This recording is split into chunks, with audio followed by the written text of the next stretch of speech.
जय मसीह होननानै साफ्रोम नायगिरि नोंथांमोनखौ खुलुमहरदों आरो लोगोसेयैनो हेपि निउ इयार आरो बयबो नायगिरि नोंथांमोनखौ बरायदों आरो लोगोसेयैनो हेपि निउ इयारनि एबा गोदान बोसोरनि गोजोन हामग्लायनायखौ साफ्रोम नायगिरि नोंथांमोननो बावहरदों।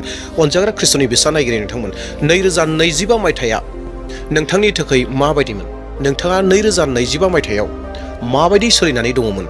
नो मेटार अनजाग्रा नायगिरिफोर थांनाया थांबाय, नाथाय जोंनि आखायाव जोंजों लोगोसे दायो 2025 मायथाइ गैलिया, नाथाय जोंजों लोगोसे जोंनि आखायाव दङ जाहैबाय दायो 2026 मायथाइया।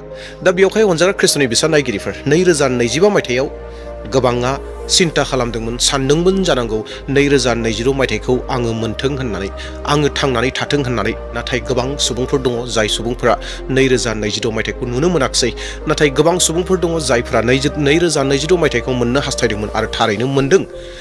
थारैनो इसोरा नोंथांखौ गोथाङै दोनदों। अनजाग्रा नायगिरिफोर 2025 मायथाइयाव गोबांहा खहाफोरबो जादों, गोबांफोरहा गोबां रोखोमनि फैमालफोरा फेइलारफोरा फैदों। नाथाय अनजाग्रा ख्रिस्ट'नि बिसा नायगिरिफोर 2026आ नोंथांनि थाखाय गोबां आशीर्बाद जागोन। इसोरा नोंथांनो थाखाय आशीर्बाद होनो थाखाय नेनानै दङ। इसोरा नोंथांनो होनो थाखाय थियारि जानानै दंखायो। दा बेयावखायनो अनजाग्रा ख्रिस्ट'नि बिसा नायगिरि नोंथांमोन, फै, इसोरा जोंनो लागै होनो थाखाय थामथिम जानानै दङ आशीर्बादखौ। आरो बै आशीर्बादखौ जोङो लादोनि दिनैनि 2026 मायथाइनि 1 जानुवारिनिफ्रायनो नोंथाङा जुदि हास्थायोब्ला बे आशीर्बादखौ लानो होननानै नोंथाङा इसोरनि बे 10था बोसोनखौ देहेन खालामगोन। इसोरनि बे 10था बोसोनखौ जेब्ला नोंथाङा देहेन खालामगोन, नोंथाङा इसोरनि बोसोन बायदि सोलिगोन, अब्लाना नोंथांनि जिउआव 2026 मायथाइया गोबां आशीर्बाद गोनां जागोन। फै अब्ला अनजाग्रा नायगिरिफोर नोंथांमोननो आङो मोनसे मोनसे एबा मोनफा मोनफा इसोरनि बोसोनफोरखौ दिन्थिलांनो हास्थायदों। नोंथांमोना गावनोबो देहेन खालामगोन। इसोरनि फिसा नायगिरि नोंथांमोन, सेथि बाथ्रा बे नुजा होजानायनि 24 बालाब 5 सिरिया बुङो, नै दा आं गासैखौबो गोदान खालामो। प्रेज द लर्ड। अनजाग्रा नायगिरिफोर, इसोरा गोदान खालामग्रा। येस अनजाग्रा नायगिरिफोर, इसोरा गोदान खालामग्रा। बेखौ आं बुंनाय बाथ्रा नङा, बे जाहैबाय इसोरनि बोसोना बुंदों जे नै दा आं गासैखौबो गोदान खालामो। गासैखौबो गोदान खालामनो हाग्राया सोर? बे जाहैबाय स्वयं इसोर। जेब्ला जों बै इसोरनियाव थायो, जेब्ला जों बै इसोरजों सोलियो, जों गोदान जायो। नंगौ अनजाग्राफोर, 2025 मायथाइयाव सोरबा सोरबा सुबुंफोरनि थाखाय जायफोरा इसोरनि बायदि इसोरजों थायाखै, बिथांमोननियाव गोदाना फैयाखिसै। नोंथाङा हास्थायोब्ला नोंथांनि जिउआव जेन गासैबो गोदान जाबाय थायो, बेखौ हास्थायोब्ला नोंथाङा इसोरजों लोगोसे थानो नांगोन आरो इसोरासो नोंथांखौ गोदान खालामनो हायो। दे अब्ला अनजाग्रा नायगिरिफोर, जोङो नैथि बोसोन फारसे थांदोनि। बेनो जाबाय इसोरा नोंथांजों लोगोसे थागोन एबा इसोरा नोंथांजों लोगोसे थाबायगोन, जेरावहाय हुदा बिजाबनि 31 बालाब 8 सिरिया जोंनो फोरमायो। फोरबोआ गावनो नोंजों लोगोआव थानानै नोंखौ दैदेनलांगोन। बियो नोंखौ हगारनाय नङा एबा नागारनाय नङा। नोङो गिनो एबा गोहो गैयि जानो नाङा। अनजाग्रा ख्रिस्ट'नि बिसा नायगिरिफोर, बे इसोरनि बोसोनखौ अरायबो गोसोआव लागोन, देहेन खालामगोन। जे इसोरनि बोसोन, इसोरनि सतबांसा प्रमिस लानाया मा? फोरबोआ गावनो नोंजों लोगोआव थानानै नोंखौ दैदेनलांगोन, अरायबो नोंजों लोगोसे थागोन। नोंथाङा माब्लाबाबो साननो नाङा जे बे 2026 मायथाइयाव आं हारसिंसो, आंनि न'खरल'सो, आंनि साननाय हनायफोरा जायाखिसै, आंनि मावनो लानाय खामानिफोरा जायाखै एबा हानाय नङा नामा आङो होननानै माब्लाबाबो साननो नाङा। फोरबोआ नोंथांजों लोगोसे दङ। बियो नोंखौ हगारनाय नङा, बियो नोंजों लोगोसे थाबायगोन, बियो नोंखौ दैदेनगोन। बे बाथ्राखौ गोसोआव लाबाय थागोन। हुदा बिजाबनि 31 बालाब 8 सिरि। थामथि इसोरनि गोहोगोरा बोसोन, बे जाहैबाय इसोरा जोंनो गिनायनि बोलो होआखै, बे जाहैबाय गोहोगोरा बोलोगोरा जिउखौसो होदों। जेरावहाय 2 तिमथि 1 बालाब 7 सिरिया बुङो, मानोना इसोरा जोंनो गिनाय जिउखौ होआखै, बोलो, अननाय आरो गावखौ हमथानो हानाय जिउखौसो होदों। अनजाग्रा ख्रिस्ट'नि बिसाफोर, गोबां समाव जों सिटुएशनफोरखौ नुनानै, जोंनि परिस्थितिखौ नुनानै, जोंनि थासारिखौ नुनानै माब्लाबा समाव गिनाय फैनो हागौ। 2025 मायथाइयाव जोङो खोनानो मोनबाय, नुनो मोनबाय जे बुहुमाव गोबां रोखोमनि सैसो नांनायफोरा फैदों, ख्रिस्टियाननि सायाव तारनाफोरा फैदों। येस अनजाग्राफोर, बहाबा गिर्जा सावदों, बहाबा खुलुमनो मोनाखै, बहाबा सिथारदों, गोबां रोखोमनि तारनाफोरा फैदों। नाथाय अनजाग्राफोर, 2026 मायथाइया जोंखौ बेखौ फोरमायदों, इसोरनि बोसोना जोंखौ बेखौ गोसोखांहोदों जे जोंनो गिनायनि आत्माखौ होआखै, गिनायनि बोलोखौ होआखै, नाथाय बोलोगोरा बोलोखौसो होदों जोंनो। येस अनजाग्रा नायगिरिफोर, जोंनो मोनसे बोलोगोरा आत्माखौ इसोरा होदों। इसोरखौ खुलुमनो सिबिनो थाखाय जोङो गिनांगौ गैया, इसोरनि खामानि मावनांगौ जोंहा गिनांगौ गैया। इसोरा जोंनो मोनसे बोलोगोरा आत्माखौ होदों। बेयावहाय 2026आव इसोरखौ खुलुमनो सिबिनो बिखौ दाव दाव खालामनायाव गिनांगौनि बाथ्रा गैया। अनजाग्रा नायगिरिफोर, जों बेखौ माब्लाबाबो बावनो नाङा। जों अरायबो गोसोआव ला जे इसोरा जोंनो मोनसे बोलोगोरा आत्माखौ होदों। 2 तिमथिनि 7:7 सिरिया जोंखौ बेखौ फोरमायो। आरो दानाब्ला जों थांनि 4थि इसोरनि बोसोनाव, बेनो जादों फोरबोनियाव भरसा खालामदो, जेरावहाय बोसोन बिजाबनि 3:5 सिरिया जोंनो रोखायै बुङो गोसो मानि जों फोरबोखौ बिसास खालामदो, नोङो गावनि मिथिनायाव भरसा खालामनो नाङा। अनजाग्रा ख्रिस्टनि बिसाफोर, 2025 मायथाइयाव नोंथाङा जानांगौ सोरबा मानसिनियाव भरसा खालामदोंमोन, सोरबा अफिसारनियाव भरसा खालामदोंमोन, बबेबा बेफार फालांगियाव भरसा खालामदोंमोन, बहाबा फोथायनानै दङमोन, इसोरखौ नोंथाङा उन खालामनानै दोनदोंबो जानांगौमोन। नाथाय अनजाग्राफोर, 2026 मायथाइया गोसोखांहोफ्लायो जोंनि जिथु भरसा खालामनाय, जिथु फोथायनाय, बे जाहै केबल फोरबोनियाव थानो नांगौ। जों गावनि रोंगौथियाव नङा, गावखौ लानानै भरसा खालामनायखौ इसोरा बुङाखै। भरसा खालामनाय, फोथायनायखौ बहा दोननो होदों? इसोरनि सायाव। येस अनजाग्रा नायगिरिफोर, 2026 मायथाइयाव नोंथाङा जेब्ला इसोरनियाव भरसा खालामगोन, 2026आ नोंथांनि थाखाय साक्सेसखौ लानानै फैगोन, जाफुंसार जिउखौ होफैगोन, जाफुंसारखौ गासै बिथिं फारसे जाफुंसारखौ लानानै फैगोन। बे जाहैबाय आंनि बुंनाय बाथ्रा नङा, बे जाहैबाय इसोरनि बोसोना जोंनो फोरमायदों। गोसो मानि जों फोरबोखौ बिसास खालामदो, नोङो गावनि मिथिनायाव भरसा खालामनो नाङा। येस अनजाग्रा नायगिरिफोर, 2026 मायथाइया नोंथांनि थाखाय आशीर्बादनि बोसोर जागोन, जेब्ला नोंथाङा इसोरनियाव नोंनि फोथायनायखौ दोनगोन। सोरबा मानसिनियाव नङा, सोरबा जिब जुनारफोरनियाव नङा, बबेबा टेक्न'लजियाव नङा, नाथाय नोंथाङा जेब्ला इसोरनियाव भरसाखौ दोनगोन, नोंथांनि जिउआव गोबां आशीर्बादा फैगोन। दानाब्ला जों थांदोनि 5थि इसोरनि बोसोनाव। बे जाहैबाय, बे बाथ्रायानो जादों इसोरा नोंथांनि थाखाय खायदा खालामनानै दोनदों, इसोरा नोंथांनि थाखाय मोजां बिसार खालामनानै दोनदों, इसोरा नोंथांनि थाखाय मोजां खामानिखौ थि खालामनानै दोनदों। नोंथांनि थाखाय नोंथाङा मा मावनांगौ बेखौ इसोरा थि खालामखादों। जेरेमियानि 29:10 सिरिया बुङो, मानोना नोंसोरनि थाखाय आंनि खायदा खालामनायखौ आङो मिथिगौ, बेनो फोरबोनि होननाय। आंनि खायदा खालामनाया सान्तिनि थाखायसो, सै होनायनि थाखाय नङा।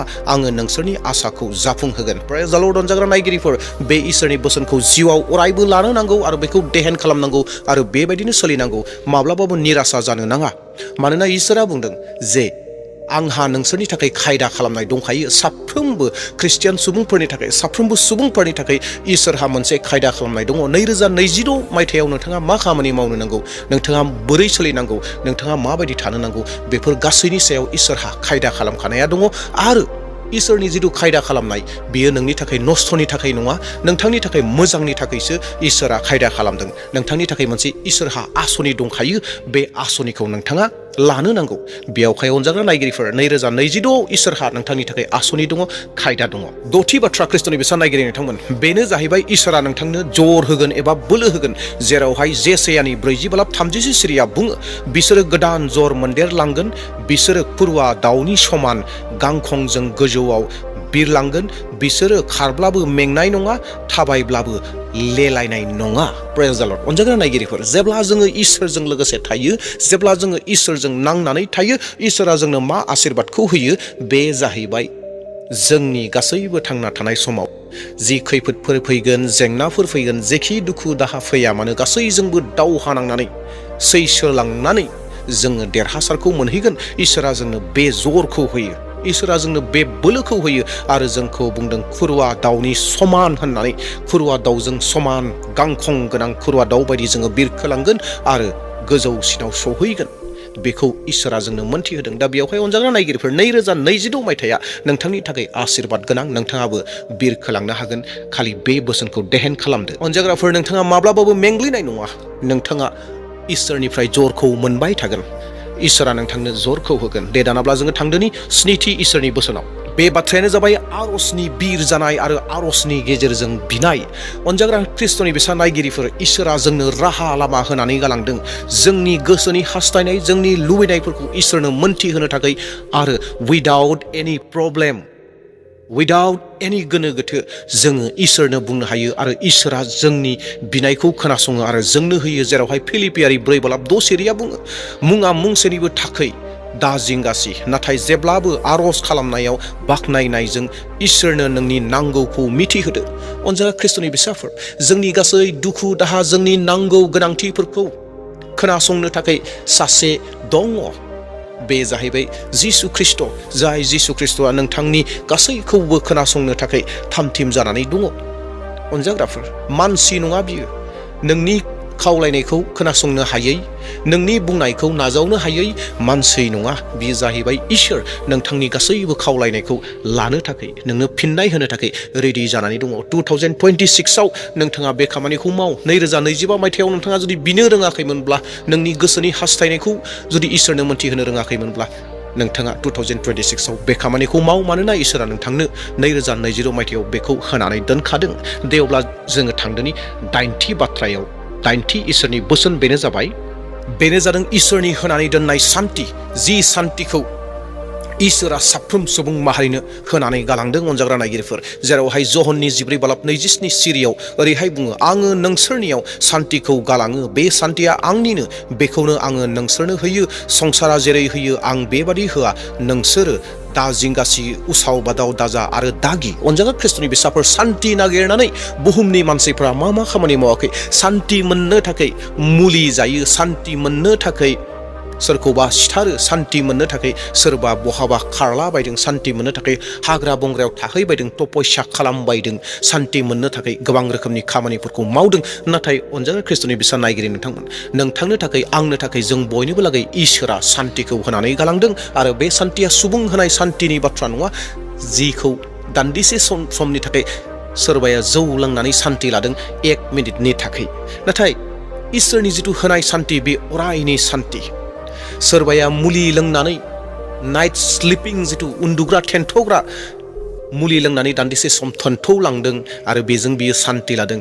बे सान्तिया अरायनि सान्ति नङा। अनजाग्रा ख्रिस्ट'नि बिसाफोर, इसोरा जों साफ्रोमनोबो अरायनि सान्ति होदों आरो बे सान्तिया जिसु ख्रिस्ट'नियाव दङ। नोंथांनि लागै 2026आ सान्तिनि बोसोर। नोंथाङा जेब्ला इसोरजों लोगोसे, जिसु ख्रिस्ट'जों लोगोसे दं, नोंथाङा सान्तियाव दं। दा बेयावहाय बे बाथ्राखौ अरायबो गोसोआव लागोन। नोंथाङा उसाव बादाव जानांगौनि बाथ्रा गैया, सान्ति गैयै गोसो जानांगौनि बाथ्रा गैया। मानोना जिसु ख्रिस्ट'आ नोंथांनो सान्तिखौ होनानै गालांदों। बे बोसोनखौ अरायबो गोसोआव लागोन। जहननि 14:27 सिरि। दे दानाब्ला जोङो थांदोनि गुथि इसोरनि बोसोन, बेनो जाबाय इसोरनि अनुग्रहआ जोंनो लागै थोजासे। 2 करन्थियारि 12:9 सिरिया ओरैहाय बुङो, नाथाय बिनि बुंफिननाया बेनोमोन, नोंनो आंनि अननायखौल' नांगौ, मानोना नोंनि बोलो गैयियाव आंनि बोलोआ रासिन नुजायो।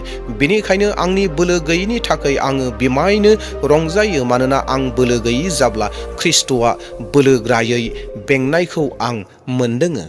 अनजाग्रा ख्रिस्ट'नि बिसाफोर, इसोरनि जिथु अनुग्रह, इसोरनि जिथु अननाय, बेयो जोंनि सायाव गोबाङै दङ। इसोरा जोंखौ गोबाङै अनो। जेब्ला जोङो निराशा जायो, जेब्ला जोङो लोरबां जायो, बै लोरबां जानाय समाव इसोरा जोंखौ गावनि अननायजों बोखाङो, गावनि अननायजों जोंखौ दैखोफिनो। दा बेयावहाय इसोरनि बे बोसोनखौ अरायबो गोसोआव लागोन। दानाब्ला जोङो 10थि इसोरनि बोसोन नायदोनि, बेनो जाबाय इसोरा नोंनि मावनांगौखौ दिन्थिगोन। बोसोन बिजाब 14:9 सिरि। नोङो मावनो थाखाय खामानिफोरखौ सुजुनो हागौ, नाथाय फोरबोआसो नोंनो मावनांगौफोरखौ दिन्थिगोन। अनजाग्रा ख्रिस्ट'नि बिसाफोर, गोबां समाव जोङो जिंगासियो, आङो देग्लाय मा मावगोन? नोंथाङा जानो हागौ 2025आव मा मावगोन, मा खालामगोन होननानै सिन्था खालामनानैनो नोंनि समफोरा बारलांबाय, नोंनि बोसोरफोरा बारलांबाय जानोबो हागौ। नाथाय अनजाग्रा ख्रिस्ट'नि बिसाफोर, जेब्ला जोङो इसोरजों लोगोसे थायो, जेब्ला जोङो जिसु ख्रिस्ट'जों नांथाबनानै थायो, जिसु ख्रिस्ट'आ जोंनो मा बुंदों? नाथाय फोरबोआसो नोंनो मावनांगौफोरखौ दिन्थिगोन। फोरबोआ जोंनो दिन्थिगोन, नोंथांनो दिन्थिगोन 2022 मायथाइयाव नोंथाङा मा मावनो नांगौ, मा खामानि मावनांगौ। बेफोर गासैखौ फोरबोआ नोंनो दिन्थिगोन। जेब्ला नोङो फोरबोजों नांथाबनानै थागोन, फोरबोआ नोंथांनो लागै नोंथांनि मावनो लानायनि सायाव आशीर्बाद खालामगोन आरो इसोरा नोंथांनो गोदान खामानिफोरखौ गथायगोन आरो नोंथांनो दिन्थिगोन। दा बेयावहाय अनजाग्रा ख्रिस्ट'नि बिसा नायगिरि नोंथांमोन, 2022खौ लानानै जेबो जिंगासिनांगौ गैया। नोंथाङा इसोरनि बेफोर गासै बोसोनफोरखौ देहेन खालाम। जेब्ला नोंथाङा देहेन खालामगोन, इसोरा नोंथांखौ गेदेर आशीर्बाद खालामगोन। 2025 मायथाइया नोंथांनि थाखाय गोबां खहानि सम जादोंमोन जानो हागौमोन, नाथाय 2026आ नोंथांनि थाखाय आशीर्बादनि बोसोर जागोन, जेब्ला नोंथाङा बेफोर गासै बोसोनफोरखौ देहेन खालामगोन। दे अब्ला अनजाग्रा नायगिरिफोर, मिजिंथिदों नोंथांमोना बावना थानाय बाथ्राफोरखौ गोसोआव फैफिनदों आरो बेफोर इसोरनि बोसोनफोरखौ मोननानै नोंथांमोना एसेब्लाबो गोसोआव माबा मोनसेखौ लानानै फैफिननो हादों होननानै मिजिंथिदों। सोरबा जुदि चेनेलाव गोदान फैदोंब्ला साबस्क्राइब खालामदो, मोनसे लाइक होदो आरो भिडिअखौ शेयार खालामदो। अनजाग्राफोर, बोसोर गोदानजों लोगोसे 2022 मायथाइया कमप्लिटलि नोंथांनि थाखाय इसोरनि आशीर्बादा उसिफावथों, बेखौनो मिजिंथिनानै आंनि भिडिअखौ बेसेयाव दोनथ'बाय। Thank you.